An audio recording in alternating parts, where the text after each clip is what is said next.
Hi guys, welcome to cinematics by PM.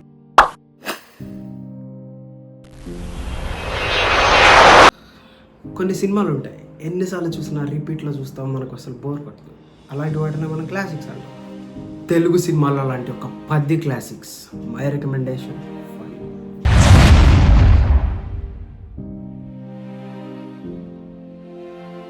Number 1 in the list Missamma. పెళ్ళి కానీ ఒక అబ్బాయి ఒక అమ్మాయి ఉద్యోగం కోసం పెళ్ళి అయినట్టు నటిస్తారు.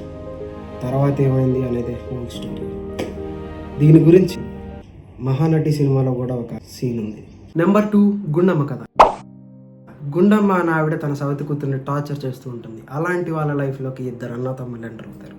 వాళ్ళిద్దరూ ఎంటర్ అయిన తర్వాత సిచ్యువేషన్స్ ఎలా జరిగాయి, గుండమ్మకి ఎలాంటి గుణపాఠం నేర్పించారు అన్నదే స్టోరీ. నెంబర్ 3 మాయాబజార్.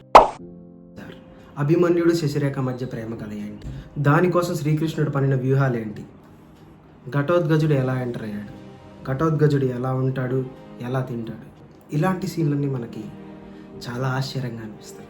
మెయిన్లీ ఆ సత్యపీఠం సీన్. ఆ సీన్ చూసినప్పుడల్లా నేను ఏదో ఫ్యూచరిస్టిక్ సినిమా చూసిన ఫీల్స్లోనే ఉంటాను. నెంబర్ 4 దేవదాసు. ప్రేమలో ఫెయిల్ అయిన ప్రతి ఓడు దేవదాసులా మారిపోతాడు. ఈ మాట మనం చిన్నప్పటి నుంచి చాలాసార్లు వింటూ ఉన్నాం. అంతలా ఇంపాక్ట్ క్రియేట్ చేసిన సినిమా దేవదాస్. ఏఎన్ఆర్ గారు ఒక తాగుబోతు రోల్లో జీవించేశారు. ఇదే స్టోరీని షారుఖ్ ఖాన్ గారు 2002లో హిందీలో రీమేక్ చేశారు. But hours is a classic, so don't miss it. Number 5 Ahana పెళ్ళంట. ఈ సినిమాలో బ్రహ్మానందం గారి మీన్స్ మనం రోజు చూస్తూనే ఉంటాం. కోటా గారు బ్రహ్మానందం గారి సీన్స్ అల్టిమేట్. అసలు రాజేంద్ర ప్రసాద్ గారి కామెడీ కూడా చాలా బాగుంటుంది. నెంబర్ 6 ఆ ఒకటి అడుగు. రావు గోపాలరావు గారి కూతుర్ని రాజేంద్ర ప్రసాద్ గారు ప్రేమిస్తారు. వాళ్ళిద్దరు ప్రేమకి రావు గోపాలరావు గారు పందెం పెడతారు. ఆ పందెంలో ఏం జరిగింది అనేది స్టోరీ. బ్రహ్మానందం గారి news reader smile, Rajendra Prasad గారి కామెడీ, ఆ బట్టల సీన్లు ఎన్నిసార్లు చూసినా మళ్ళీ మళ్ళీ రిపీట్లో చూస్తూనే ఉంటాం. అలాంటి ఒక రిపీట్ వాల్యూ ఉన్న సినిమానే ఆ ఒకటి అడుగు. నెంబర్ 7 భైరవ్ ద్వీప్.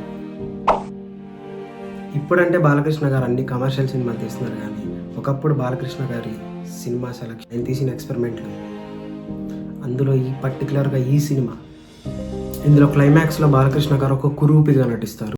నెంబర్ 8 చంటబ్బాయి. చిరంజీవి గారి నుంచి ఒక చార్లీ చాప్లిన్ టైప్లో ఒక మంచి అల్టిమేట్ కామెడీ సినిమా చూడాలని ఎంతమందికి ఆశ ఉంది. అలాంటి ఒక సినిమానే చంటబ్బాయి. నెంబర్ 9 సూర్యవంశం.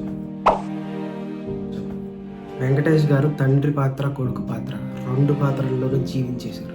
మెయిన్గా ఫాదర్ రోల్లో వెంకటేష్ గారి యాక్టింగ్ అయితే చాలా బాగుంటుంది. అండ్ వెంకటేష్ గారికి మీనా గారికి మధ్యలో pure love story. And Venkatesh గారికి సుధాకర్ గారికి మధ్యలో ఉన్న కామెడీ కూడా చాలా బాగుంటుంది. Don't miss it. Number 10 Annamayya. Nagarjuna గారికి లవర్ బాయ్గా ఒక మంచి ఇమేజ్ ఉంది. అలాంటి నాగార్జున గారు అన్నమయ్య అనే ఒక డివోషనల్ క్యారెక్టర్ని ఎంత బాగా ప్లే చేశారంటే ఆయన యాక్టింగ్ పొటెన్షియల్ ఎంతవరకు ఉందో మనకి ఈజీగా అర్థమవుతుంది. That's all for today. ఈ వీడియో మీకు నచ్చినట్టయితే లైక్ చేయండి, షేర్ చేయండి, ఛానల్కి సబ్స్క్రైబ్ చేయండి. Thank you.